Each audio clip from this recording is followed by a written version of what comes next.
I'm former prosecutor Neil Schaus, and I'm here with former police officer Mike Scafidi. We're both now criminal defense attorneys. And Mike, today I want to talk about this crime in California of reckless burning or unlawfully causing a fire. So Penal Code section 452. Tell us about that and how does it differ from arson? Well, with reckless burning, it is the burning of a structure, property, vegetation with reckless behavior. Comparing that to arson, which is willfully and maliciously setting a fire. So arson, like I deliberately set a house on fire. I mean, I pour gasoline around it, I light a match. I'm trying to set it on fire. Exactly. Whereas reckless burning, I'm not trying to set a fire, but I'm just sort of behaving recklessly. Correct. Your conduct is one below what a reasonable person would do under the same circumstance, for example. For what are some examples of conduct that could get charged as a reckless burning? Let's say, for example, if you were in Southern California in August, the hottest part of the year, the midst of fire season, and you're up in windy day, Santa Ana wind. Santa Ana is blowing from the northeast, and there's the highest fire alert there is, and you're driving up in the local mountains, and there, you can see the dry brush on the side of the road. The vegetation is at its driest point of the year, and you flick a lit cigarette out your window onto the vegetation area. And it causes a fire. And it causes a fire. So you weren't trying to start a fire. You didn't want to start a fire, but you were just negligent and reckless in your behavior. Exactly. You may have thought that the cigarette was to a point where there would be no more lit substance to it, where when it landed on the ground, it would immediately extinguish. But it didn't, and it actually causes a fire. Now, what about a true accident? So let's say that I leave my stove on, and I forget that it's on. I leave my house, and it ultimately causes a fire. Is that reckless burning? Is that excusable as an accident? That is actually not reckless burning. That is excusable. It's not unreasonable by an accident to forget to turn off your stove or let's say one burner or something like that.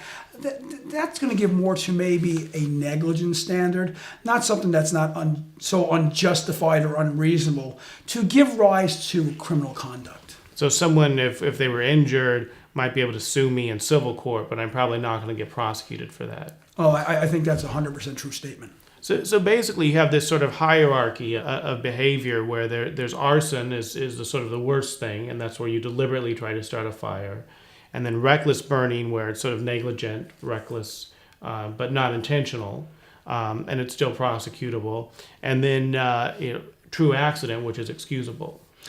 I would agree with that. As far as the reckless causing a fire, I tell people that come see me and talk to me about this case, they're consulting with me on it, think of a level a little bit above negligence. Think of a level of where the reasonable person would think that's unjustified. That's something that you shouldn't have done. Where simple negligence is just a sort of a quick lapse in judgment. Now, if someone does get convicted of this crime of reckless burning, what are they looking at in terms of penalties? Well, it's one of the sections in California, 452, that could be prosecuted, and you can have a conviction for a felony or a misdemeanor. It's a wobbler. It is a wobbler. And worst case scenario, you get prosecuted as a felony. What could you be sentenced to? Oh, you could possibly be sentenced to state prison. For years? For years, absolutely. And as a criminal defense attorney, have you had success in defending clients who are charged with this? We have. And oftentimes the defense is that the person's conduct was not to the point where it was so reckless that it was unjustifiable, and people would say, why would someone do that? We were able to show that it's mere neglect.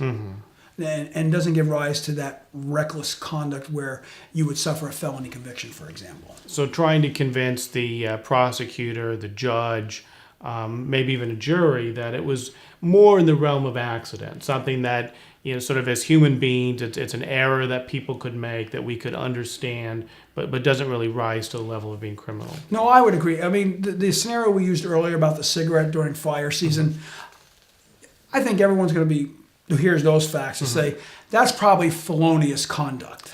It may not be arson, it's likely not arson, but certainly that's felonious conduct. Versus, for example, let's say your campfire. and you're boiling some water or something like that, and when you're done, you're going to be leaving. You cover the fire. You extinguish it and you put sand around it.